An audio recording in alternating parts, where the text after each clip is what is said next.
from West Los Angeles, California, welcome to Westwood Music Live.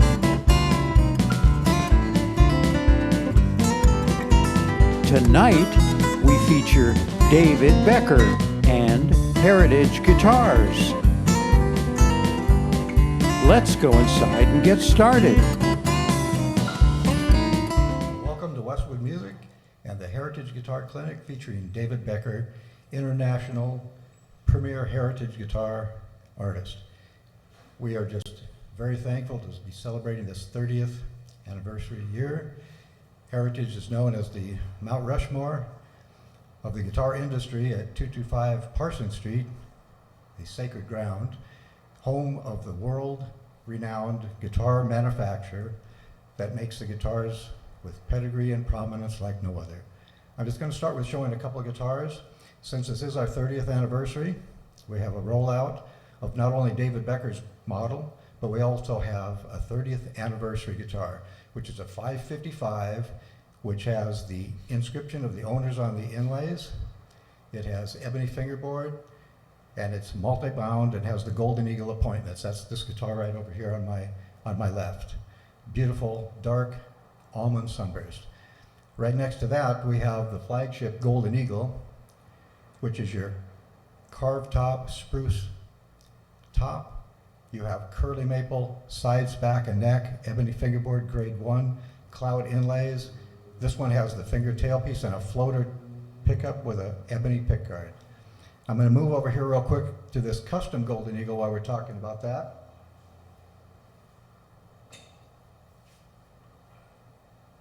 This is a custom Golden Eagle. This has thin body. It's got a pointed, or known as a Florentine cutaway.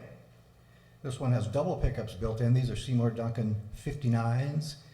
We have a finger tail bridge and tail assembly. This is a matching curly maple pickguard. We have ebony fingerboard again with cloud inlay, mother of pearl. The neck is 5-piece curly maple, and the back is highly figured curly maple, and the top is tap-tuned AAA grade spruce. It's a great versatile guitar, very 60s. This is the flagship of our line. These are guitars that are just sought after. They're all handmade at the location in Kalamazoo, 225 Parsons Street. Now, as we look into the other guitars, we have the solid body over on my far left. That guitar was conceived in the 50s. It has the Duncan custom shop pickups. It's got an Alenico pickup in the neck and a P90 in the bridge. It's a solid mahogany body guitar with an ebony fingerboard again, and the upgraded cosmetics, pearl and the triple binding. Let's move over on our far side over here. We've got David Becker in position, ready to play his guitar. Now, his guitar is a 16-inch, very iconic guitar with a spruce top, curly maple sides and back, and it has a 3-inch depth, and that's the custom touch that David added to his. Now, the one thing about David is he's been with us for over 20 years, and the guitar he's holding, we nicknamed the Million Miler. He has actually 1,000,000 miles logged on this guitar here. So this is the one he's playing tonight. It has a Duncan hand-wound jazz pickup in the neck and a piezo transducer in the bridge. And David will tell you more about the guitar and some of the different unique sounds and tones that he gets from that guitar. Now, behind David, which you may not be able to see, there's a couple of faded cherry thin lines. One is a P90 530, it's a hollow body, and the one next to that's the traditional 535 with Duncan 59s. Those are our two top-selling guitars. They are the most versatile guitars you can imagine, and they're used in all types of music venues. So these are the guitars that we have tonight, and they are available. If you are interested in the David Becker, I would say let's talk, because these guitars are selling like snow cones in July. It's a brand new model, and we're very excited to have it. I'm going to bring on David now. David Becker, our international artist, premier heritage guitar player. Thank you, Greg. Thank you, everybody. Thank you for those of you that are here, and thank you for those of you that are online. And I'm very proud to be here with my signature model. This particular one that I'm holding is the prototype, which I actually got 28 years ago, and it's got over 1 million miles. We've been all over the globe and played many, many places.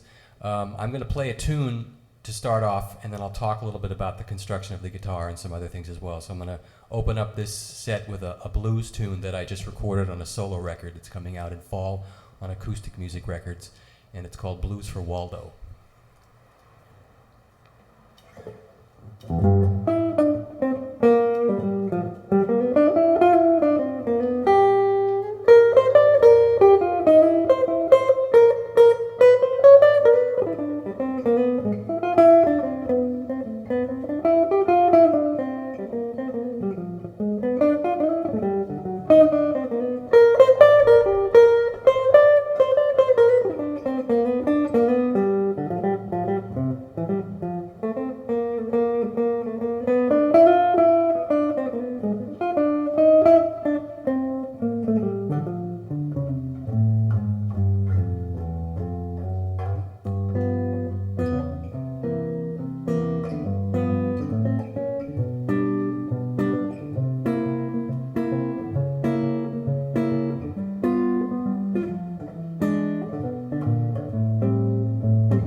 this guitar, as Greg said, is 3 inches in depth, which the normal 575 is 2 3/4. And I had it done that way because I used to have an arch top that was a similar size. It was actually a little bit deeper, but I liked the 3-inch size of the when they offered what they could make for me. And I had a standard neck put on it.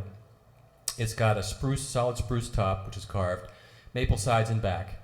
And I like maple, and I like a spruce top. So I got used to playing an acoustic guitar like that, and this guitar resonates a lot like this. Now you heard the jazz sound, which is very typical for this kind of guitar, but because it has the piezo in it, I can kick that in and get more of an acoustic sound, which is quite nice, and I can blend the two, and if I use that pickup, I can, even if I played some, chord stuff.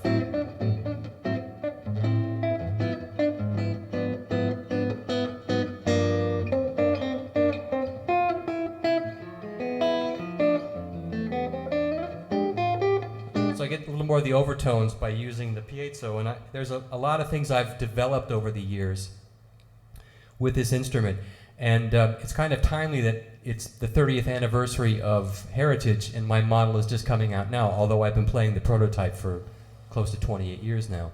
I've had a great deal of time to discover what the guitar can do, and for me, the instrument reacts to what I hear in my head, and it can respond. So if you're looking for something that is a little more versatile in terms of, you play the jazz sound, but you want to get more out of it, and you don't want to have that bridge pickup, then it does what you want it to do, and in a variety of situations I've been able to use it. I'm going to demonstrate something else in a minute, which will show the versatility of what the sounds it can produce. But overall, I've had this instrument for a long time, and it's been a true workhorse. It's been all over the world. It's been in South America, North America, Europe, Asia, and it's survived the climate changes. So that's one thing that I know about it. When I pick it up and take it out, when I fly 16 hours to get to Indonesia or wherever I've gone, and you have to play, and the climate has changed, you've gone from cold or to warm or wherever, it reacts the way that I want it to.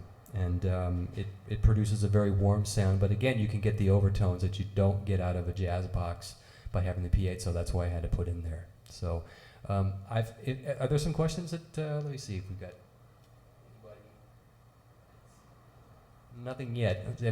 If anybody has any web questions, just fire them away and I will answer them. So I think I'm going to play something else, because we call this the Million Miler, and it's been as often as I have been in airplanes, and I do spend a great deal of time in airplanes. I wrote a tune that I had sort of noodled around with, and on the new record that I just did, which is called The Lonely Road, I recorded this piece, and I didn't have a title for it specifically, but because it reminded me of all the travels I do, I have a favorite seat on the plane. So I titled this one Seat 3A, and this will demonstrate some of the versatility of the sounds you can get out of this instrument.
there you go.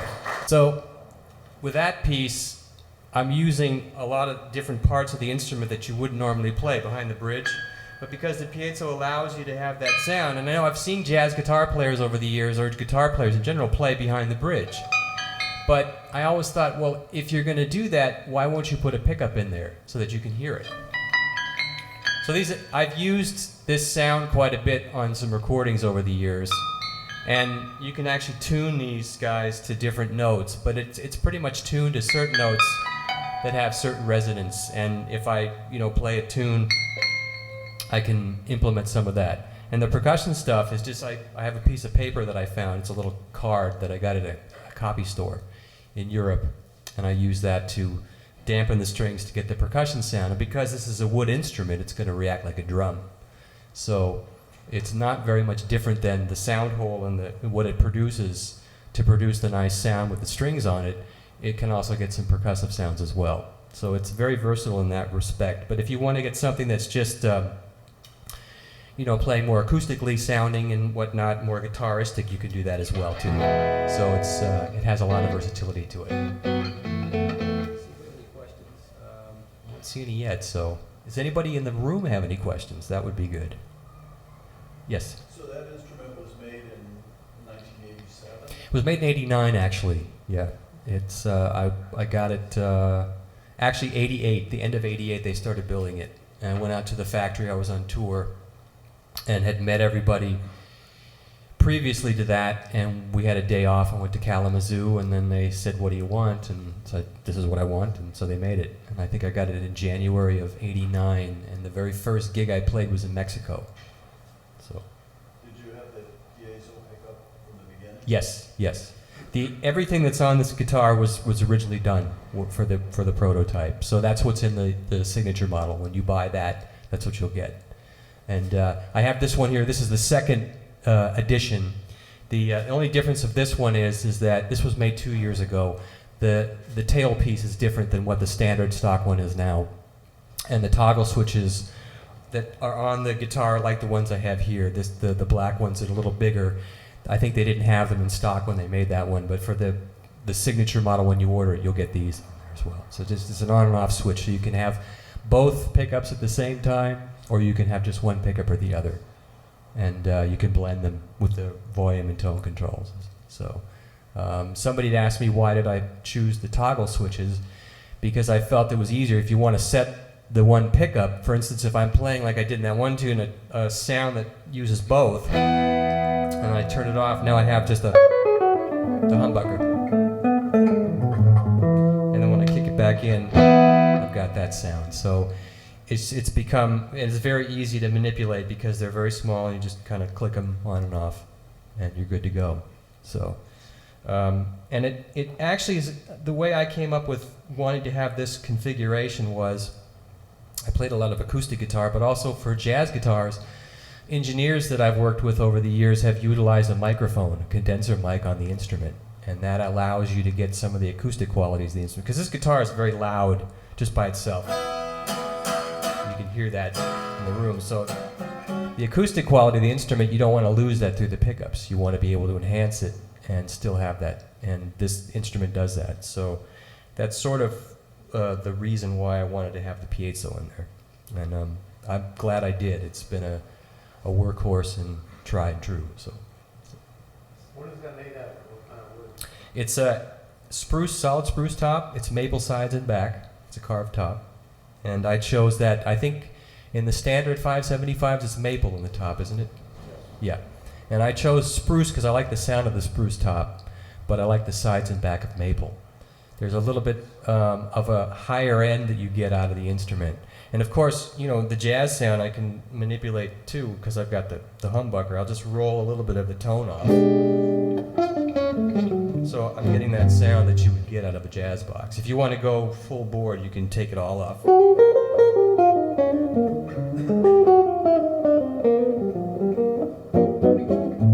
But I like a little bit, and in some cases, for some tunes, I'll have it all the way up. So you've got that. That's just, this is without the piezo. So it has a nice resonance as an electric guitar for that as well. But you can hear still hear the acoustic qualities of the instrument when the humbucker is all the way up and the tone is all the way up, so it doesn't lose that. Some jazz guitars only sound good when they're very dark sounding. You start to bring up the high end and it sounds kind of tinny, and that's especially true for some that have the bridge pickups. They just don't really, I've never found any use for them, unless, you could put it, now this guitar actually, you can actually put through, if you're a rock guitar player, you can put it through distortion. And I have used it. In my own music, I don't use distortion per se, but on some recordings that I've produced and played on where somebody asked for some power chords, I put this thing and I put both pickups on and I gave them a big power chord and they were like, wow. They didn't think it would sound like that, because the interesting thing is the piezo gives it a certain quality that the distortion just kind of likes. Well, I don't have any distortion on here. If they had a pedal I could plug in, I would do it. But What amp is that? well, Oh, the amplifier. the amplifier doesn't have anything. This is not going to overdo it. What kind of amp- Oh, this is actually an amplifier that was made some years ago. It's a Kenny Burrell Oh, okay. that was made by a couple of guys down in Nashville, and I think Heritage at one time was selling them, and they were known as but they're not available anymore. So that's why you don't see you can see the name there, but it's very small. So. Anybody else have any questions? No? I'm going to play a little bit for you then.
Thank you. And now, we're going to have a quick sponsor, a short break. Westwood Music has proudly served the Los Angeles music community for 68 years. That tradition continues today. Stop by and experience friendly, personalized service. We support working professionals, emerging stars, bands, and anyone just starting out.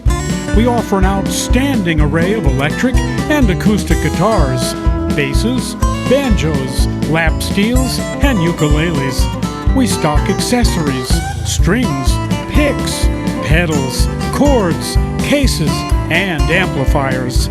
Let us help you find exactly what you're looking for and at a price that fits your budget. Talented and professional teachers are available for lessons in any style you wish to pursue, no matter what level of ability.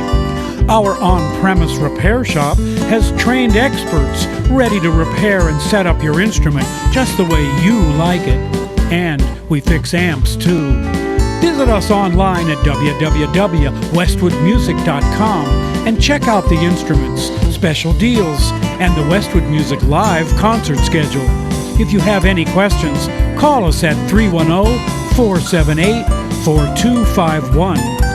Everyone at Westwood Music wishes all of you the best in life and music. Okay, we're back. And somebody asked me a question about the loop pedal that I'm using. I'm using a Ditto looper, which is one from TLC, and it's really great because it allows me to just play something. And what I can do is start with, like I did before, with just a couple of chords. I'll just do something here to get it working, and you can see what happens. So.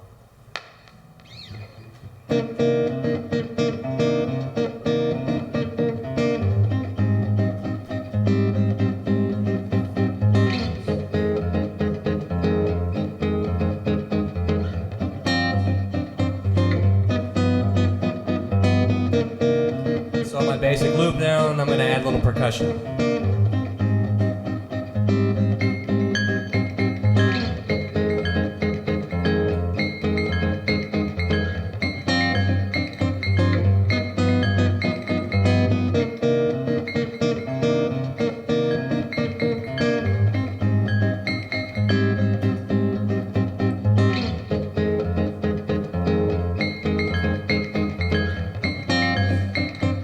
Solo over the top.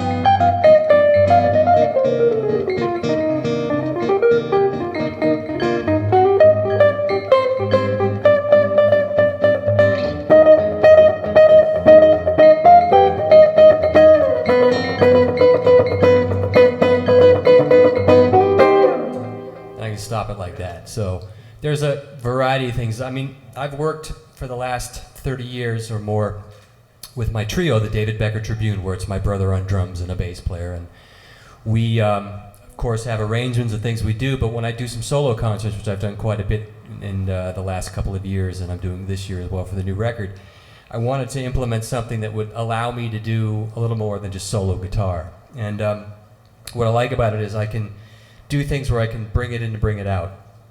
So it doesn't always have to be a constant. And whatever length I play is what's going to be the basic loop. But I don't have to be stuck to a click track, so to speak. And my quest is to try to make it as human sounding as possible, because everything that's coming out of it is me. So it's all live, nothing is pre-recorded. So anybody have any more questions about anything? Yes? How long does the loop last? This one will do 4.5 minutes. So that's a long time. I have the tune I was just playing is a tune of mine that's called Neva, that is an older tune from a record called Nevsky Prospect, but I re-recorded it for the new record. And that one, it's longer than that. I think it's a 32 bar form.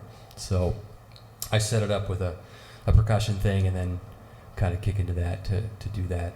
And it's challenging because you have to really listen, you know, and I had a little bit of difficulty sometimes on floors like this. If I'm not accustomed to where I'm sitting, if I hit the pedal at the wrong time, it might get a little funky. So, but it's live and that happens. You have to deal with it and get through it. So, yes. On the record, do you lay down the loop live in real time and then add to it, or did you do it and then? What I did for the record is I just played the part and wanted to be as human as possible. So I just created a loop of what I felt the best, and then I played over the top of it. But it wasn't, I didn't do everything just with the loop pedal in the studio. It's a little bit more complicated than that when you're doing it in the studio, because you're listening for certain things and you want to have a little separation. I mean, here I have to do it on the fly, so it's, you know, but it's essentially when you hear the record, it's pretty much how it sounds live. And for all the tunes that are looped, there's not everything is looped. It's just a couple of tunes. But I mean, adding the loop, does it lay? Does Yeah, the listener hear the layers being added? They hear the well. What happens is in the tune Blues for Waldo, I start out just solo guitar, and then the comp guitar comes in, and then there's a melody over the top of that, so they'll hear all that stuff happening. Same thing with what you heard on the Seat 3A. It's just like that. It starts off with the percussion, the little bell thing, and then the percussion comes in, and the guitar ostinato comes in, and then the chords. So it's pretty much like it is, you know. And that was the intent for me, because I've been doing kind of looping things for a long time. In fact, I think I did a clinic at this store many years ago in the 80s where I used just a 2-second delay pedal to loop. And it's always been my quest to try to find a way to make it more interesting to play with. Of course, you could play a whole standard here. I could do All the Things You Are, or I could do whatever.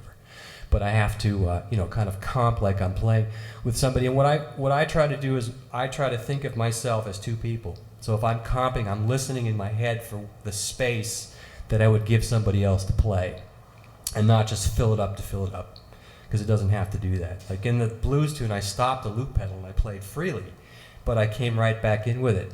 I have a good sense of time, so it's not really hard to do that if you really are in tune to what you're playing. And it's the same thing if you're playing with a band and you stop, everybody knows where to come back in, where the feel is. It's the same thing, the audience will catch it as well. So that a lot of that has to do with timing, and if I might talk about some educational things, I think it's very important as a guitar player that you utilize some kind of drum instrument to learn rhythms. We always work about notes and all those things, and chord tones and stuff like that. Those are important. But if you don't have a basis to play them on, and I'll give you an example of that. I'll put a blues in here, and I'm going to play one note on the blues. So here's the blues again in G that I had before. So.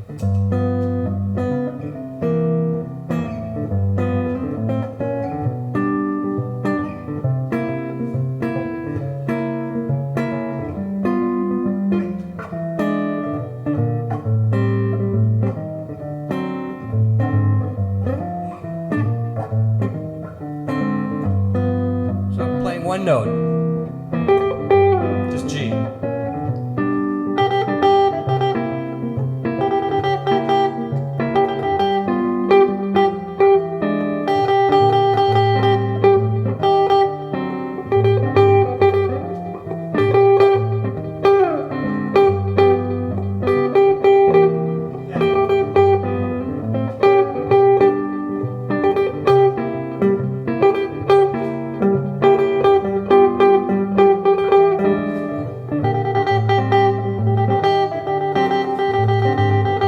Embellish it a little bit and just use it as the pedal tone.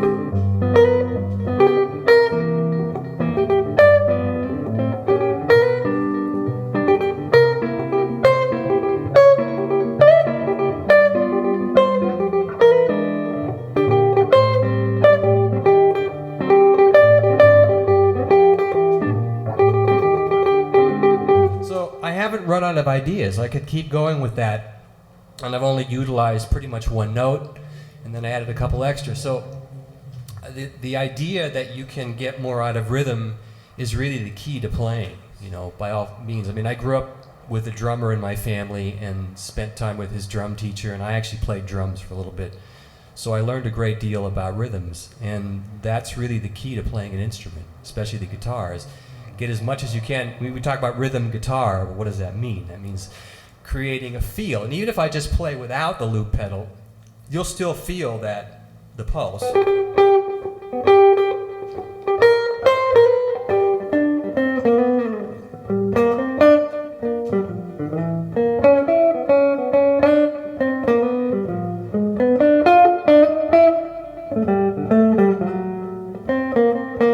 If I stop, still going. The time's still moving. We all feel it in here. We can all clap.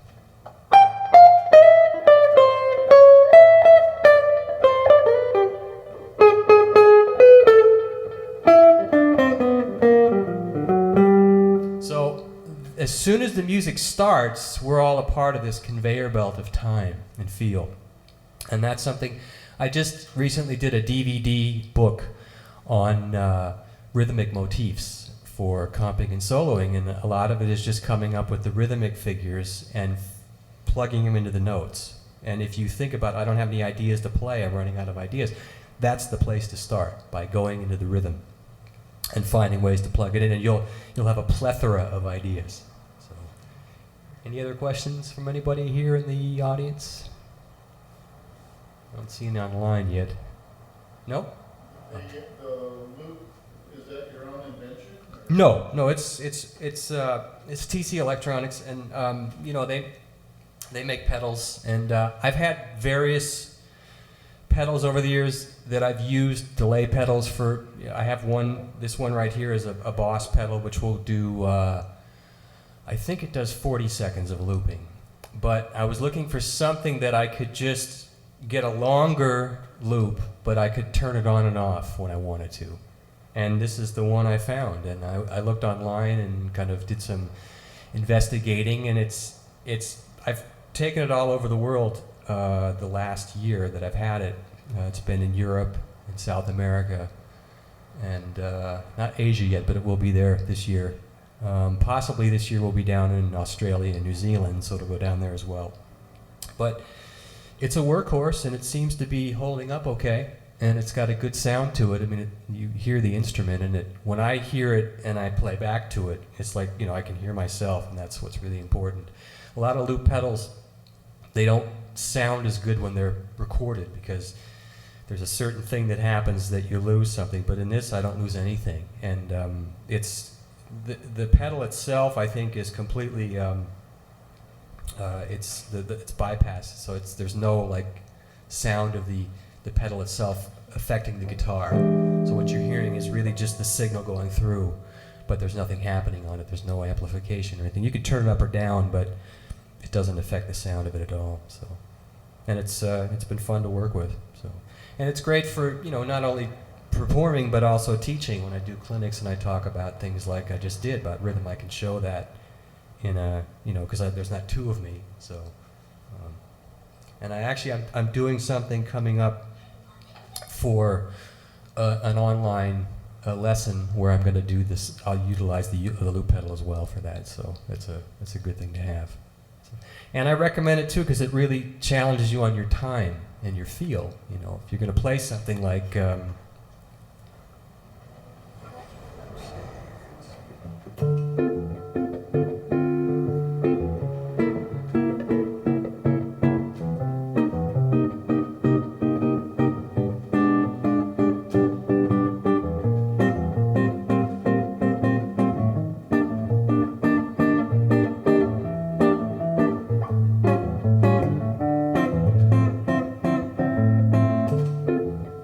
the whole tune, but I just want to do a little piece of it. So now I have to feel where the time is.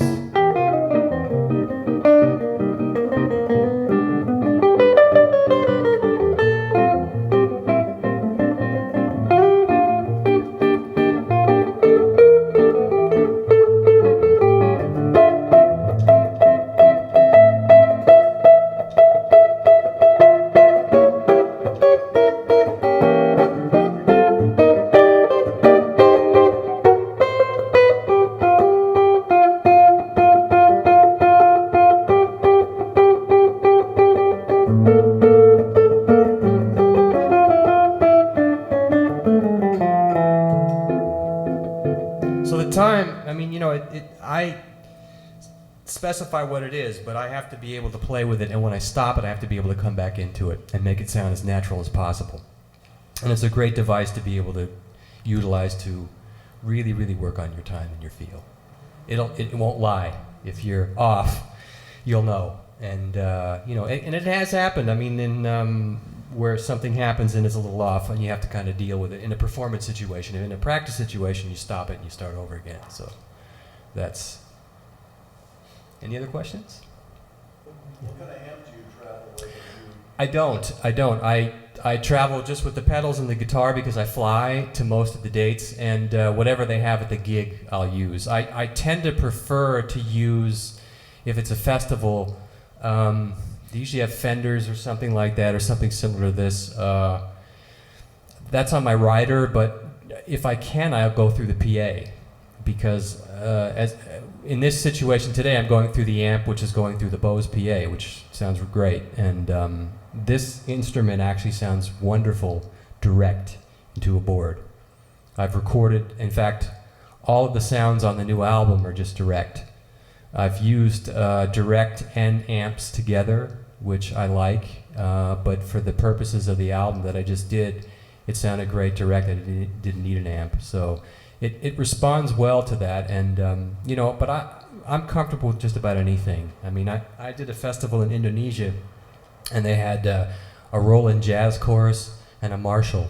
So, because I like to use two amps, so I used both of those, and I made it through the gig, and it's fine. There's a picture somewhere online of me playing, and you can see the Marshall. So, probably the only time I had a Marshall on stage, except for when I was a kid and played rock and roll in the garage. So.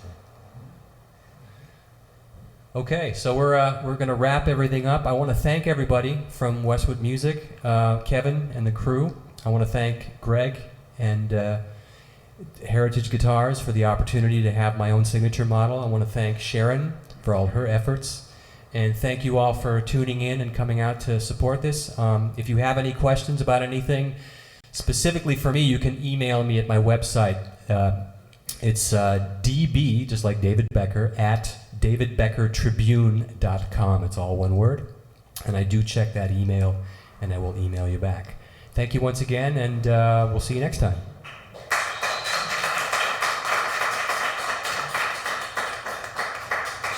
We'll do one more to close things out.